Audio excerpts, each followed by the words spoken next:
Selamat hari Senin teman-teman. Di kesempatan kali ini gue akan round up 3 liga utama Eropa, Liga La Liga. Gue jarang bahas La Liga ya, karena kemarin ada hasil yang menarik lah gue bilang. Girona mengalahkan Barcelona. Kemudian Serie A gue akan round up. Dan juga tentunya Liga Inggris yang pertandingan berlangsung hari Minggu. Dan seperti biasa untuk memanjakan visual kalian, gue akan menyertakan juga gambar-gambar untuk menguatkan argumen atau penjelasan gue. Gue awali pertama dari La Liga, kemudian Serie A, baru terakhir Liga Inggris ya. Dari Serie A dulu, mohon maaf. Kemarin dua top klasifika yaitu Inter Milan dan Juve meraih hasil positif. Inter Milan menang, sebenarnya gue nggak akan bahas teknisnya ya, karena Inter Milan dan Udinese jelas kelasnya. Inter Milan ada di atas Udinese. Mereka menang 4-0, tapi gue hanya singgung yang menarik di sini, yaitu kolektivitas dari para pemain Inter Milan ya. 4 gol itu diciptakan dari 4 pemain berbeda, di antaranya Lautaro Martinez, kemudian Marcos Thuram, Di Marco, bek kiri yang sangat agresif nih ya, dan juga Calhanoglu. Asisnya juga hampir semuanya berbeda. Jadi ini menunjukkan bagaimana Inter memang kandidat serius untuk Scudetto musim ini, bukan hanya soal individu tapi juga kolektivitas. Dan yang kedua adalah juga reward dari Lautaro Martinez yang kemarin gue udah ngangkat di video gue sebelumnya. Inter Milan mengajukan kontrak perpanjang kontrak ya. Walaupun baru habis 2026, tapi langsung disuruhin kontrak baru dengan nilai dari 6,5 juta euro, tadinya dinaikin jadi 10 juta euro. Jadi ini sebuah bayaran dari kepercayaan Inter Milan yang akan segera menyodorkan kontrak baru kepada Lautaro Martinez. Nah, Juve sendiri di saat yang sama menang 1-0. Nah, kalau ini menarik nih untuk dibahas teman-teman.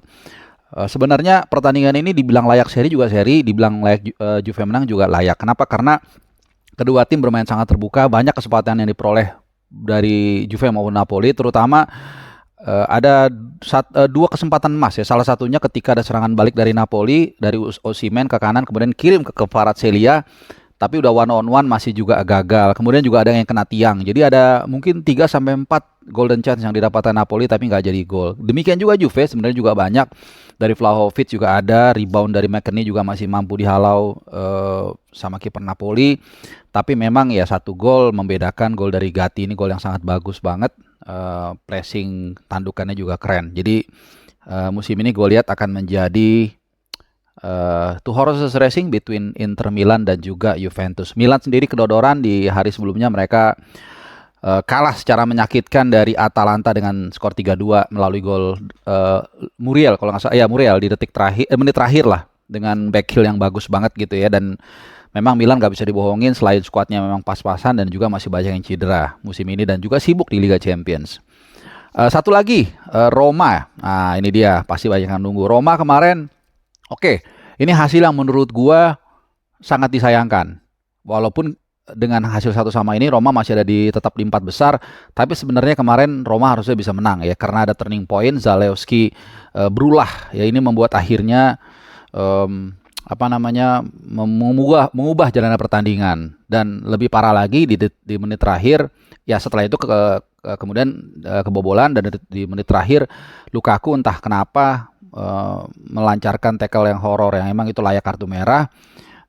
Sangat disayangkan menurut gua, karena di pertandingan selanjutnya ini kita jadi repot nih Roma nih. Gue sebagai pendukung Roma jadi khawatir. Lawan Sheriff kita nggak ada masalah lah di Europa League, karena kita udah lolos, tinggal soal juara grup atau enggak. Tapi nanti kita akan menghadapi Bologna tanggal 18 Desember, dan kita tahu Bologna ini sangat luar biasa berbahaya. Musim ini baru kalah 2 kali, dan dalam beberapa pertandingan terakhir Bologna itu nggak terkalah, hanya kalah 1 kali di Serie A dalam 10, 11, 12, 13, dalam 14 pertandingan terakhir Bologna hanya sekali. Jadi nanti kita akan menghadapi Bologna dengan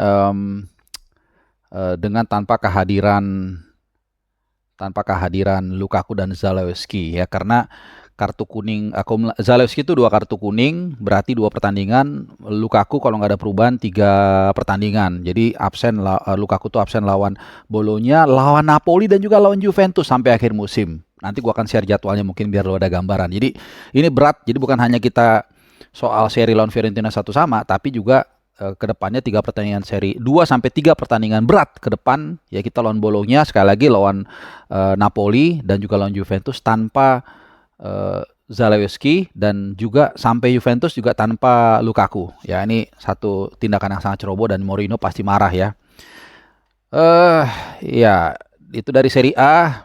Kita tinggalkan Serie A, kita beralih ke La Liga. Satu pertandingan aja gue singgung, yaitu kemenangan atau kekalahan Barcelona lebih tepatnya ya dari Girona. Jadi kali ini gue akan bahas soal teknis detail bagaimana skuad dan game plan dari Barcelona ini kacau balau di pertandingan kemarin. Ketika menghadapi tim yang nggak tahu diri lah istilahnya ya. Kalau gue mengibaratkan atau merepresentasikan ini, Girona itu seperti preman pasar, berantem, nggak banyak mikir, tekan terus, dan kita lihat berapa kali para pemain Barcelona panik ya. Secara kualitas mereka di atas, tapi kemudian gol pertama misalnya itu karena Cancelo di sisi kiri itu gagal untuk menghalau umpan terobosan. Kemudian gol kedua juga sama, juga karena kesalahan pemain belakang, dan gol ketiga itu karena Konde terlalu underestimate ya, ketika ada bola tanggung, bola 50-50 dia nggak ambil dengan firm dan akhirnya kerebut dan kebobolan ya. Jadi ini satu catatan buat pasukan Xavi yang memang kelihatannya harus merelakan musim ini melepaskan titel La Liga ya. Dan gua rasa kita lihat ya klasemen sementara, mungkin gue sambil share juga nanti supaya kalian ada gambaran. Girona saat ini udah di puncak klasemen ya, luar biasa, dan masih ada Real Madrid juga. Bahkan Barcelona saat ini terpuruk ke posisi keempat, digeser oleh Atletico Madrid. Jadi adios buat La Liga, menurut gue ya, bagi Barcelona musim ini. Oke, sekarang kita last but not least kita akan beralih ke Liga Inggris atau Premier League. Jadi ada banyak pertandingan yang berlangsung hari Minggu kemarin. Tepatnya ada 1, 2, 3, 4 pertandingan, tapi gua nggak akan bahas Fulham dan West Ham yang aneh tiba-tiba bisa menang 5-0. Padahal kemarin West Ham begitu dikdaya ketika mereka mengalahkan Tottenham Hotspur 2-1. Kemudian Everton Chelsea juga gua nggak usah bahas karena memang Everton ini lagi semangat-semangatnya, Chelsea juga lagi parah, tapi gua akan bahas Luton Town dan Man City. Apa yang menarik dari pertandingan ini? Ya yang pertama adalah ini revival bagi Man City bagaimanapun juga. Tapi juga apresiasi buat Luton Town yang di IG-nya kalau kita lihat mereka memberikan caption heads up. Jadi kepala tegak ya, dengan kepala tegak bangga mereka 2 pertandingan menghadapi Arsenal dan City berturut-turut mampu mencetak 4 gol total ya, walaupun pada akhirnya kalah. Jadi ini yang kadang-kadang dalam sepak bola lu nggak bisa selalu mengukur dari kemenangan aja, tapi juga dari komparasi dari skuadnya dan siapa yang dilawan dan hasil akhirnya seperti apa gitu. Jadi lu bisa golin 3 ke gawang Arsenal, bisa golin 1 ke gawang City, sangat luar biasa. Salut buat Luton yang memang juga kalau kebetulan gue bawain di TVRI saat dia promosi itu luar biasa semangatnya, benar-benar sampai adu penalti mereka berjuang dan akhirnya mendapatkan melalui jalur playoff yang berat ya. Jadi kalaupun Luton Town degradasi musim ini, gue berikan apresiasi ya, memberikan kesan yang luar biasa. City ya, cuma satu isunya, Haaland tidak masuk di line up tiba-tiba, dan dari berita terakhir yang gue dapat dia mengalami bone stress foot. Ya ini kayak mungkin retak kali ya kakinya, atau nggak sampai retak sih, cuman agak lumayan inilah bengkak mungkin. Dan kalau dari yang gue baca ya di Google, cedera seperti ini memakan waktu nggak 1-2 minggu lah, artinya lebih dari 2 minggu. Jadi buat kalian yang dan juga mereka nanti akan menghadapi setelah Crystal Palace, mereka akan menjalani Piala Dunia antar klub. Jadi buat kalian yang main Fantasy League, cepet-cepet jual Haaland sebelum harganya turun. Oke? Mungkin kalau dari City itu aja ya, nggak terlalu banyak kubahas. Nah, sekarang kita ke yang paling menarik menurutku adalah Spurs lawan Newcastle. Di talk show podcast DPI kemarin, ketika ditanya prediksi gue berapa, gue mengatakan Newcastle Spurs akan menang 2 bahkan sampai 3 gol. Mudah-mudahan nanti gue ada videonya, gue share. Kalau nggak ada ya udah nggak apa-apa. Tapi memang karena apa? Kalau ini jelas Newcastle memang murni mereka mengalami mamut cedera. Jadi tsunami cedera lah. Banyak banget pemainnya cedera, mulai dari Portman, lalu Burn, kemudian juga Tonali nggak bisa main. Ya Ini gua rasa juga sangat mempengaruhi ini mereka ya. Terus Nick Pop juga nggak apa absen lama, dan mereka juga masih sibuk di Liga Champions. Ini kita lihat ya, mereka apa namanya di Liga Champions nanti masih akan menghadapi Milan ya dalam apa namanya untuk mereka masih ada harapan nggak ya menghadapi Milan. Ya intinya mereka masih harus fight. Oh, masih ada harapan tapi tidak mudah ya. Jadi harus mengalahkan Milan dan berharap Paris Saint-Germain kalah dari Borussia Dortmund. Jadi konsentrasi mereka masih buyar, dan di saat yang sama mereka juga kehilangan begitu banyak pemain. Makanya gue nggak heran kemarin prediksi mereka akan tewas dari Spurs. Sementara Spurs sebenarnya ya sempat kemarin gue dikritik ya, orang mengatakan Spurs ini bapuk segala macam. Ternyata memang kalau dari hasil ya mereka memang tidak impresif ya sebelum mengalahkan Newcastle ya.